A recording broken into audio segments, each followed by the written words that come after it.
Hi, this is Amber Nash, and you're listening to the FSF Podcast.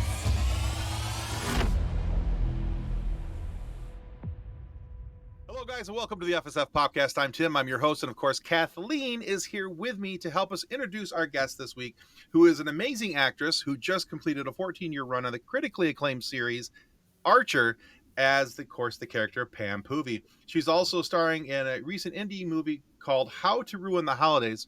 Fantastic, by the way. I was able to get a chance to watch that. And there's a lot more that we're going to talk with her about today, and we can't wait to get into it. So how about we stop stalling and we just introduce Amber Nash. Welcome to the show, Amber. Hi, thanks for having me. I'm excited to be here. Same. We're excited to be here. We're excited that you're here. How about let's put it that way. So I mentioned that 14 years on Archer, which is a great animated show.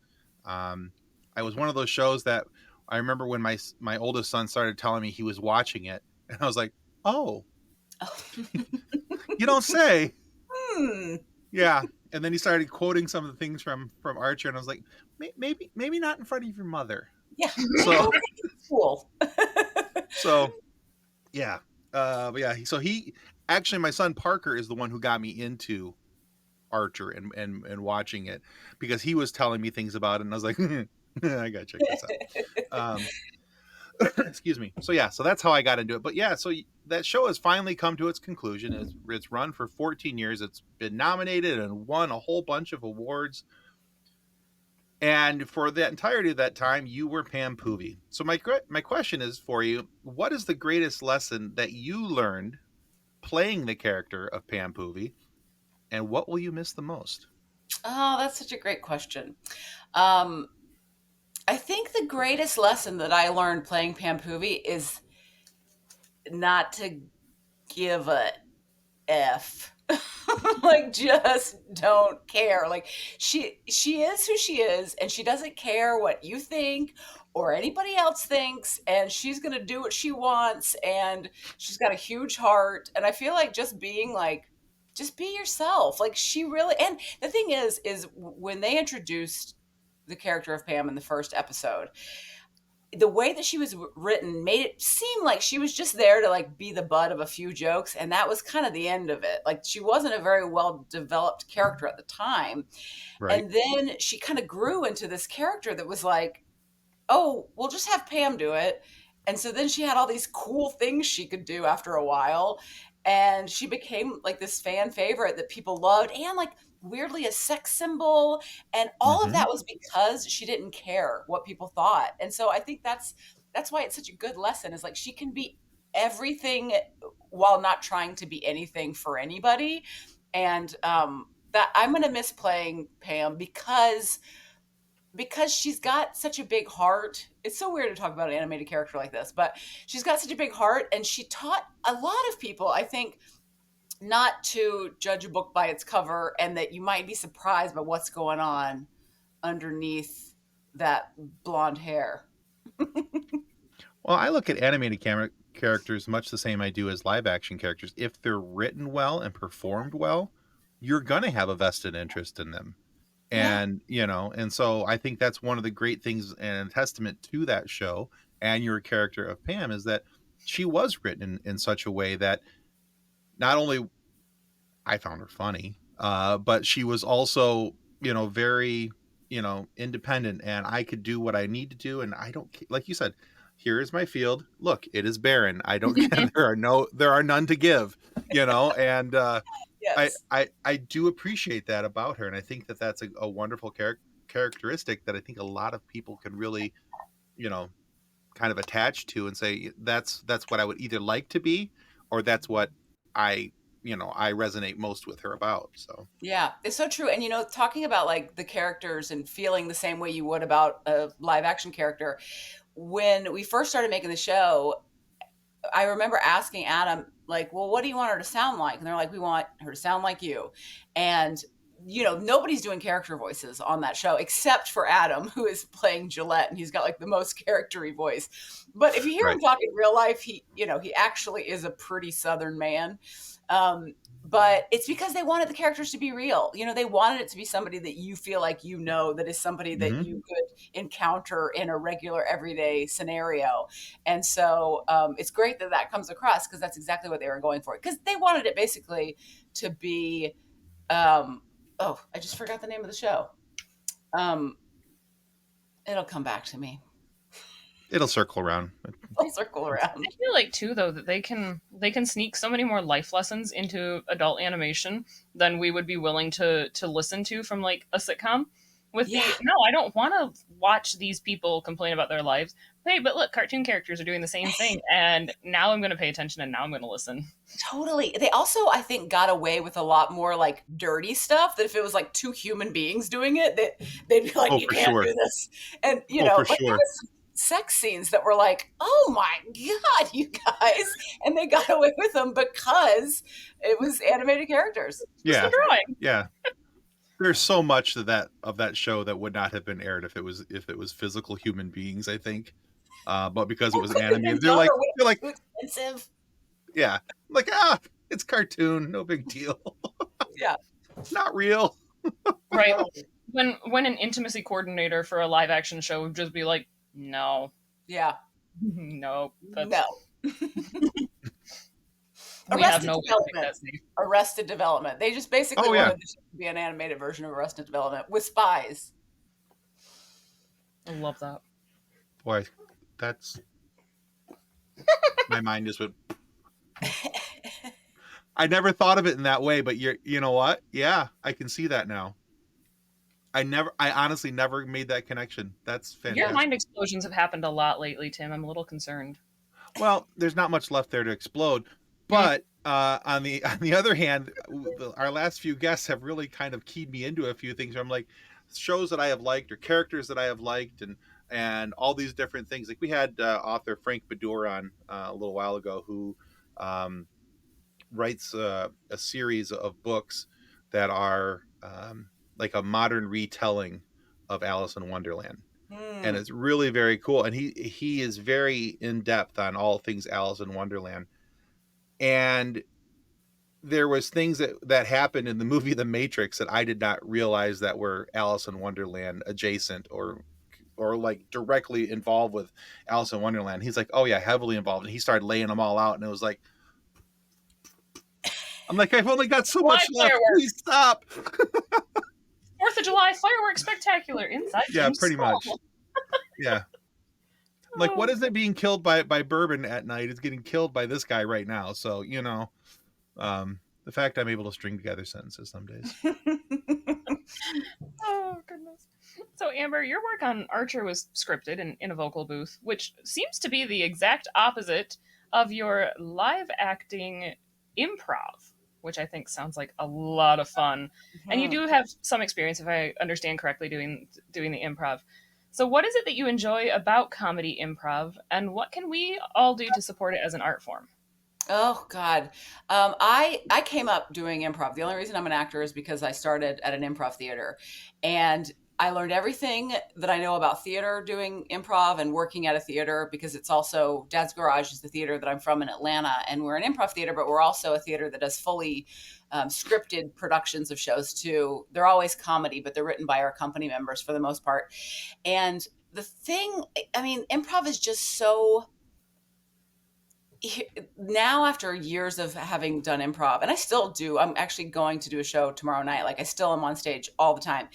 Is that it's so freeing and open because I don't have to memorize any lines. I can just instinctually go with what I think is the audience is digging. I can be in any scenario. Like it doesn't matter the set that I'm on. It doesn't matter the clothes or the skin that I'm in. Like I can be any character. People make fun of me at the theater all the time because they've been playing with me for so many years, and I always love to play old men. Like playing old men is my favorite thing. So it's just so freeing, and I get to truly express myself as an artist. I'm not saying someone else's words; they're my words. So you're kind of writing and directing and creating characters all at the same time.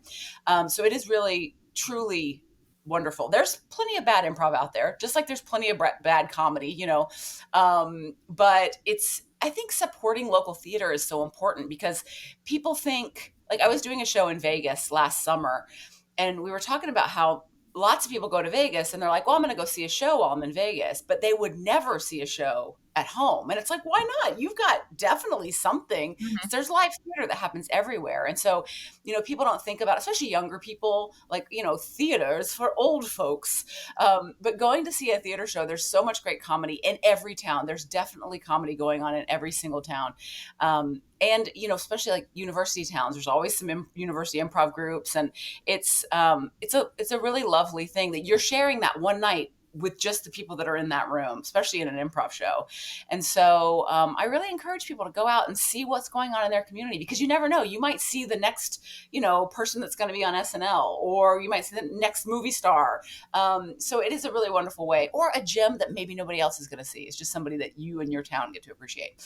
So there's really great stuff going on in every corner of the country, all over the world. The As you said that theater was for old folks, all my brain heard was, "Well, Muffy, we're going to the theater today." But yeah, so grab my I smokes and my coat. Anyway, the idea of getting to play, I mean, any character that you want to in improv is fascinating. That's wonderful. I can also completely understand playing an old man character would be so freeing. I worked for 6 years in nursing homes, and old men have no filter. Like Yeah, that that would be fun to get to say those things and totally. have it be okay. Yeah, and for me too, I think one of the reasons why it started is because I wanted to be like, because old men don't care what people think they look like. This is going back to another Pam thing. It's like I was able to be like ugly on stage. I didn't have to care about what happened. I could be like, rolling around on the floor and not care if my outfit got messed up. Like, it's just like not given an F, and being able to just be in the moment and make some jokes. I can see that. I need to find improv. Nearing old man stage, I might enjoy that here shortly. So at least that's what Kathleen keeps telling me. So You've got the title of anyway, grandpa. It makes you extra I old. do. So yeah, it does. Well, my knees were telling me that I was a grandpa this morning, so it works. All right. If it makes you So feel any better, let me make Tim feel better first. I okay. will put this one out there just for Tim and the rest of the internet. I might tease you about being old, but I threw my neck out sneezing this morning. Oh no! It's always the stupidest thing. Like, I was What? stretching yesterday while I was waiting for a burrito, and I was like, oh shit! My This neck's is how doing my I neck. die! I was waiting for a burrito. It's not like I'm doing something important. Well, I mean, waiting for a burrito is important, but Yeah, well, that's true. Sure. so I yeah, just love that we have this in recording now. you're welcome. It's right up there with your back spasming when you get scared by your toaster. That one That's didn't okay. happen. I was laying in bed last night and I reached over to rub my wife's calf with my foot and my foot cramped. I was like, what the hell? Oh no! Just out of the blue. All right. Enough about old people body issues. So Amber, one of the things that we love to talk with our guests about, especially when we're aware that this is something that they do, is any type of charitable work or things that are near and dear to their hearts. Now, we were able to find out that you do some work with a Georgia-based chimpanzee sanctuary, and that you work as a board member on that, along with Billy Joe Armstrong from Green Day, which I think is just the coolest thing. So how did this all come about, and how can people help? Yeah. So, okay. So when I was in college, I studied psychology. I got a degree in psychology because I was going to have a real job, and Fine. part of what I studied at Georgia State University was primate behavior. And so I fell in love with the whole world of primates. And there was a time where I was like, I'm going to work with primates. That obviously didn't happen. And then I became an actor, and then I started doing Archer. And through Archer, I, of course, got close to Judy Greer. And Judy's husband, Dean Johnson, works for Bill Maher as a producer. And so those guys know, and they're also friends with Billy Joe and his wife, Adrienne. And this is such a long-winded way to explain this, but they Adrian's friend had started this chimpanzee sanctuary in Georgia, and they live in like Northern California.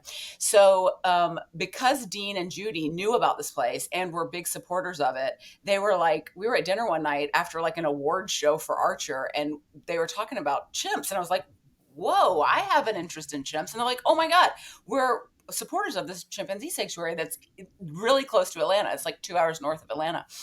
And so I had kind of heard a little bit about it. It hadn't been open that long.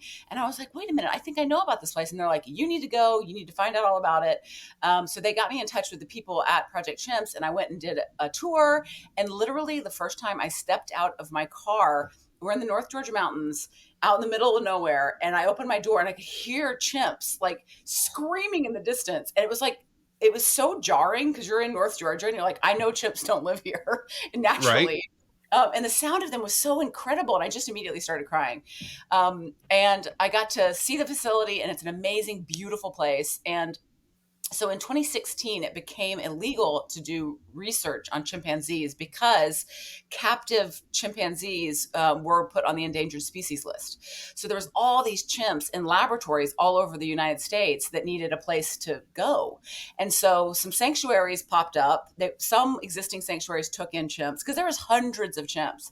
And they weren't always necessarily appropriate to go to zoos because a lot of them had been in medical research, and they were, frankly, like kind of messed up. A little rough. Yeah. And so that's the really sad thing. And so all the chimps from at Project Chimps come from one research facility, and they were used mainly in medical research. But they're incredible, and they get to go to the sanctuary, and they're not there for the public. They're not there for people to come and look at. They're there to just live their best chimp lives. So there's amazing caregivers, and they have all this land to roam. And they had lived in laboratories like their whole lives, like from the time they were born. And so none of these chimps have ever been outside. And so when they get to the sanctuary, they come in groups of 10 that are like family groups, and they have to go through a quarantine process just to make sure they're not bringing in any kind of disease that'll affect the Sure. rest of the Sure. chimps. And after quarantine, the first thing they do is they get the opportunity to go outside. And there's videos on projectchimps.org, and you will cry your eyes out because some of them are like really excited and want to know and bring their friends along. And some of them, still to this day, there's chimps that won't go outside because they're like, I don't know what's out there. I've never been out there before. So it's a really magical, yeah, it's a really magical, beautiful place. And all these chimps are living incredible lives there. The best way to support is probably through just knowing about it, going to their site, watching their stuff that's on Instagram and YouTube, and donating, always little small donations. They do like where you can adopt a chimp. And so you'll get updates about the chimp, and you make like monthly donations and know all about what's going on in their lives. It's a really wonderful place. And there's great content online that you can check out of all the chimps and what they're up to. There was a website. I'm pretty sure it was on YouTube, actually. I was watching a video of some animals that were being tested. I believe it was dogs, Mm-hmm. and who had been test subjects, for years, and they got to go outside, and the reaction of watching them touch grass for the Yeah. first time, and trying to figure out what that big glowing orb up in the sky was, and all these different, yeah, tears. Yeah. Yeah. Yeah. Yeah. I'm a big softie for animals anyway, so it doesn't take much. Animals and kids, and yeah, Yeah. waterworks. Yeah. So I'll grab a box of Kleenex and sit down to watch Project Chimps later. I've already Yeah. started going through to meet the chimps, and I'm just scrolling through Yes. their little faces, and oh Their my faces, god. that's the thing too, is that they're like just as, you think of a chimp in your mind, you're like, I know what a chimp looks like. And then you see that they're like people. They're every face is different, and they're all different ages. There's some young chimps and some older chimps there, and there's just so many. And they've got great stories. Kathleen, as you're going through later today, definitely check out Kareem. He's like everybody's Okay. favorite, and he's got such an incredible story. Yeah, it's a wonderful place. I'm just All right. going through looking at their faces. Oh my goodness, Gracie! Look at Gracie's little face. It doesn't want to show because it's too cute. The internet can't handle it. Oh, I know, they're the best. Look at the little Oh, face. I know, Aw. they're so sweet. Oh God, I yeah. got totally We'll make distracted sure through to the put a. entire interview just by this. Whew. That's okay. We'll make sure to put a link for Project Chimps down in the show notes down below, so that everybody else can go take a look and get their oohs and ahs and They're get their adorable. tear ducts cleaned out. I know that they could very easily kill me, but I want to go live They with them. could. And if people are in North Georgia, while the place is not open for the public to go tour, there are like opportunities for people to go. Like every October, they do something called Chimp or Treat, and kids can come and trick or treat around the outside of the sanctuary. And so, and the chimps they love children for some reason. They think they're fascinating, particularly when they're wearing costumes. So the chimps get excited because they can see all these kids, and the kids can see the chimps, and they get candy, and it's super fun. So there are opportunities throughout the year where people can go and Very cool. see the sanctuary. Yeah. That's That's awesome. very cool. Oh my goodness. And now, a word from our show sponsor, Level Up Sabers. Their link can be found in the show notes.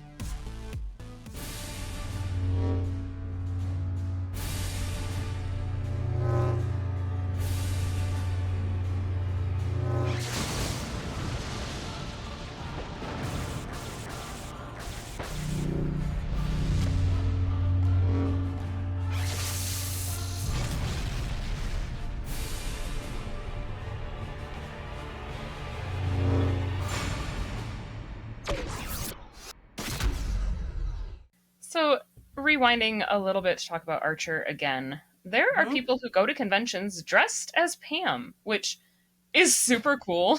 But like, how weird is that for you? How weird is it that your animated character is now walking around as other people? And then, do you have cool fan interactions that you've had with any Pam cosplayers?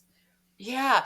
The very first time I experienced it was weird. But then every time after that, I'm just like, yes. And I get excited to see like how, what different thing this person's doing. And people take it so seriously and spend so much time and energy making like incredible costumes. I mean, you guys know all about cosplay. Like there's so many incredible cosplayers out there. Mhm. The very first time I saw a Pam cosplayer was a man named Adam Hughes, who is a comic book artist, and his wife is a makeup artist. And he dressed as Pam, and so it was like a man Pam, and he was fantastic. And this was before you could find any Pam wigs, and so they had created a wig from a Cinderella wig, and he looked so incredible, and I was so extremely excited to see Pam in real life. So that was my first experience, and every time since then, there's a cosplayer that did Pam and made the what's it called? What's the Jaeger on Archer called?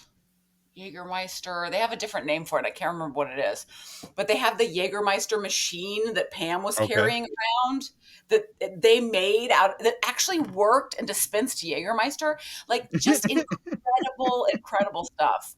It's super, super fun. So I've gotten to meet a lot of really great Pam cosplayers. And actually way back in the day, I did like an Instagram Pam cosplay contest, and a bunch of people sent in pictures of them as Pam, and I sent them the winner some stuff, and then I got in trouble with FX, and they're like, you can't just be doing your own contests online. And I was like, oh, sorry. But yeah, there's so much great cosplay out there. And the crazy thing to me is not cosplayers or seeing somebody dressed as Pam, but it's when somebody has a Pam tattoo and they're like, lift up their skirt and it's like a whole thigh Oh my tattoo. And gosh. it's like, holy shit. It's crazy, but it's fantastic to see. You love me so much. You According had me to, inked into your skin. Yeah. I had to look it up because I couldn't remember. But according to Archer Wiki, it is called Schutzenmeister, Yes. and there's you. Yes. I love Oh, that. and this cosplayer made the machine and like had the logo that was created by Floyd County for Schutzenmeister. It was just absolutely incredible. Yeah, that is really cool. Especially if it's actually dispensing real Jaeger. Yes, and we were at a con, so I was doing like shots out of the Schutzenmeister on my knees. It was like because we at Dragon Con in Atlanta, it happens in September every year. Mhm. We would have some like Pam and Archer cosplay meetups because Lucky and I both live here, and this is where the show's made. So all the animators live here, and all the producers. So we would go to this meetup, and do like a picture. And so it would be me and like 30 Pams. It is absolutely incredible. That was absolutely mind blowing. Pam, Pam, Pam, Pam, Pam, Pam, Pam, Pam, Pam. Exactly. And all different Pams. Like, oh, incredible. That's fantastic. That'd be fun to watch, actually. Mhm. All right, so in the intro, we also mentioned your recent movie, How to Ruin the Holidays, that you starred in alongside Colin Mockery and Aisha Tyler, and there's a few others. Thanks for the screener, by the way. That was a lot of fun to watch. And I love that you guys got Sally Jesse Raphael to make a cameo. And if that wasn't Sally Jesse Raphael, then that was it looked like Sally Jesse Raphael. The red glasses, I was like, oh my god, that's Sally Jesse Raphael. Wait, what part are you talking about? It was pretty early in the beginning. They were like, hey, didn't I see you at some improv thing the other night? And you're like, yeah. Oh, that's an actress from Atlanta named Leslie Sharp. Well, Leslie Sharp, you look a lot like Sally Jesse Raphael, and I'm of a certain age apparently where I can remember who Sally Jesse Raphael was because she was on TV when I came home from school. That's So hilarious. yeah, okay, never mind. I was like, wow, they got her for a cameo. That's great. That's funny. And Sally Jesse Raphael from 30 years ago. Because who knows what Sally Jesse Raphael's got to be like in her 70s, 80s now. I didn't even think about that. You're absolutely right. Yeah, that would have been that was Time Machine Sally Jesse Raphael apparently. Yeah. That happened. That's All right. funny. So and I was also wanted to point out that I totally would have killed your sister in the movie. Oh, yeah. Oh my god. Yeah. Yeah. So for those of in the audience who are wondering what I'm rambling on about, would you mind taking a moment to tell people about How to Ruin the Holidays and where people can watch it? Yeah. So, How to Ruin the Holidays is a story of a struggling comedian that has moved from her hometown, lives in LA now. She hasn't been home for years because she's got a complicated relationship with her family. Her sister kind of like tricks her into coming home for Christmas. And as usual, it's a shit show. Nobody has their shit together. People are causing trouble. And she feels kind of like she's kind of obligated to stay and help figure everything out. It's me, and then my father's played by Colin Mockery, improv legend Colin Mockery, Canadian superstar.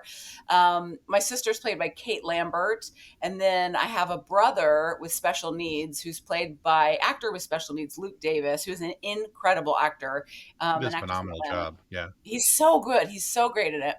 And it's just kind of about how the family is dealing with Christmas, which everybody can understand and appreciate family dynamics during the holidays.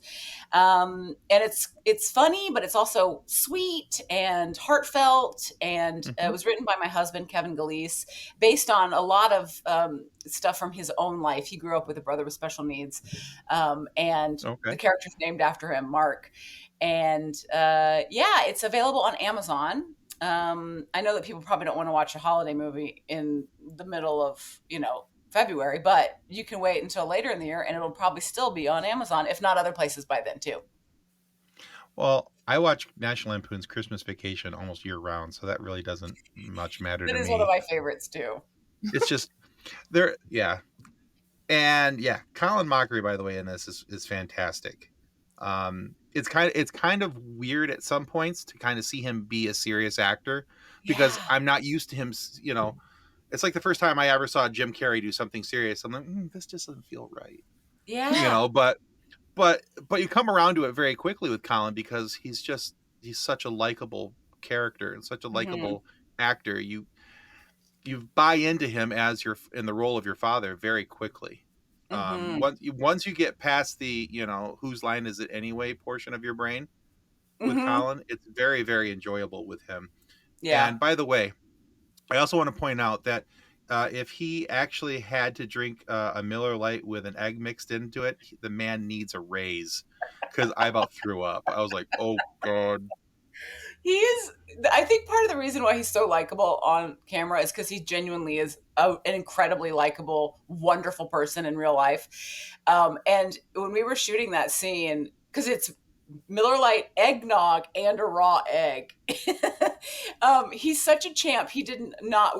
We definitely switched it out. There's not a real raw egg in there because we're Oh, also like we thank don't want to God. kill him. We don't want to give him salmonella poisoning on our 10th day of shooting or something.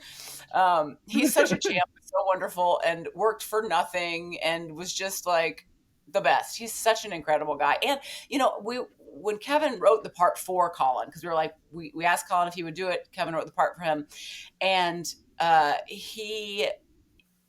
we knew that he was probably going to be excited to do something that people aren't used to seeing him do. And Hmm. so there's plenty of comedy moments, but the fact that he gets to really stretch as an actor, and Hmm. it's just really wonderful to watch. And he was so lovely to work with. Like there was scenes that, I'm primarily a comedy actor too. And so there's things that I had never done before. And to have Colin there with me, and supporting me in those moments was really fantastic. Yeah, that's great. Yeah, because seeing him, especially at some of the emotions or around finding out that that your the character of your sister wanted to sell the house, and Hmm. pry it from my cold dead hands, and and all that kind of stuff. And I love the fact that you guys worked in a few nerd quotes into the movie. By the way, that was kind of nice. Yeah, yeah. And we had the National Lampoon's moment. Do you remember it? I watched this a couple days ago, and there's been a lot of interaction with my grandson. So remind me. It was the putting the lights lighting with Oh, yeah, yeah, the yeah, yeah, extension cord, and the yeah, lights don't come on. Yeah. yeah. Yeah, it's a very enjoyable movie, and I think it's one that it doesn't necessarily need to be watched around Christmas time because there's so many other relatable things in the movie, Yeah. especially about family interactions and dealing with family members, because those stresses, although they might get heightened around holiday times, Right. those are things that people deal with every day. So I think there's Yeah. some constant things where Totally. it's evergreen content, in my opinion. It's not Yeah, because just we're dealing with, aging parents and wanting to yeah, stay in their home, and what to do with, because the one of the big things that's happening in the movie is dad is getting a little older and maybe not as safe to be by himself, and he's also the primary caregiver for Luke, who's an adult with special needs, and he's got needs that maybe aren't being met. And it's also like, what happens then when the primary caregiver is gone? And so it's like you're right, there's a lot of stuff that it doesn't have to be the yeah. holidays to deal with. It translates over very well, I think, and it's got enough seriousness and I think enough comedy to hold people's attention. It's not one where first for the first couple minutes in, you I think it sets up the premise of the story quite well, and it hooks you in and grabs you, and you go, oh, okay, I can watch this, I can pay attention to this. So yeah, Hmm. I think it's very well done. Tell your husband Charlie Good show Will on writing do. the movie.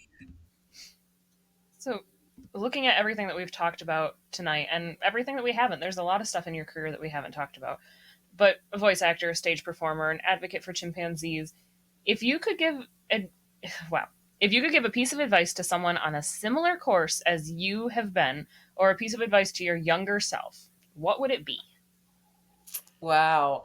I think that one of the things that can be challenging, particularly being somebody that never moved to LA or New York, like I lived in Atlanta and I've stayed in Atlanta because I was always working here, but I always wanted to have bigger opportunities. And the thing that I kept waiting for was somebody to make something that was perfect for me.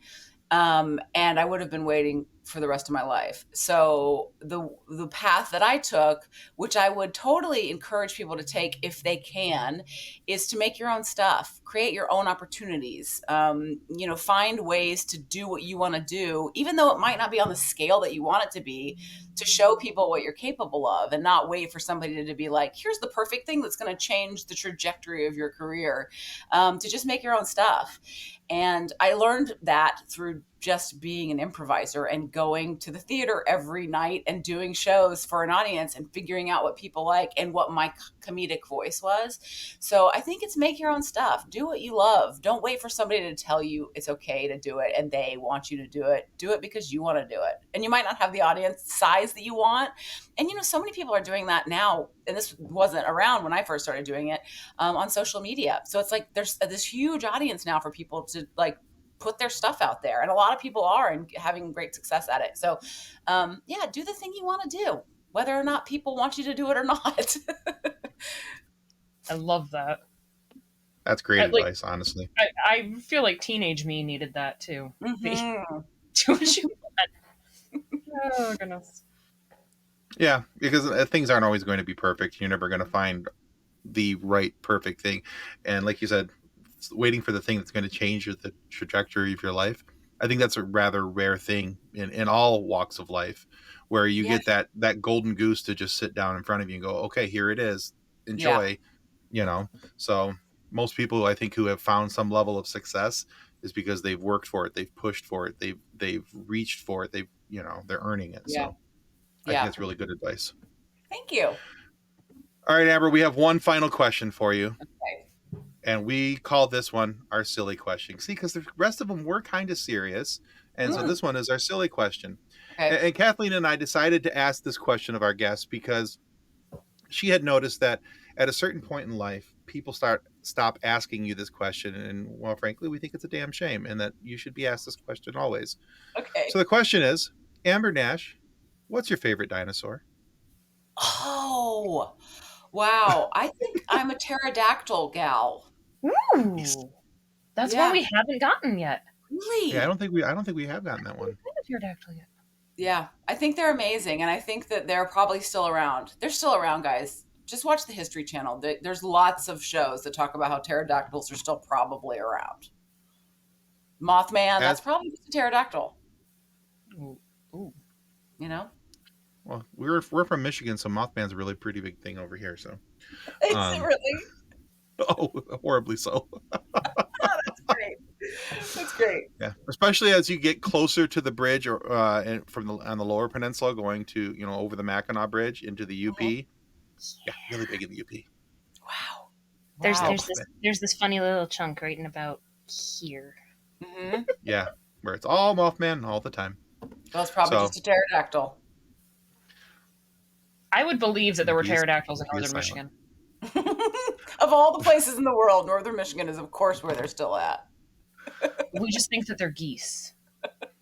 There's enough geese that the pterodactyls can just hide in the giant groups of geese. Well, you'll never hear them because they pee silently. Right? The pterodactyl pee. Anyway, okay.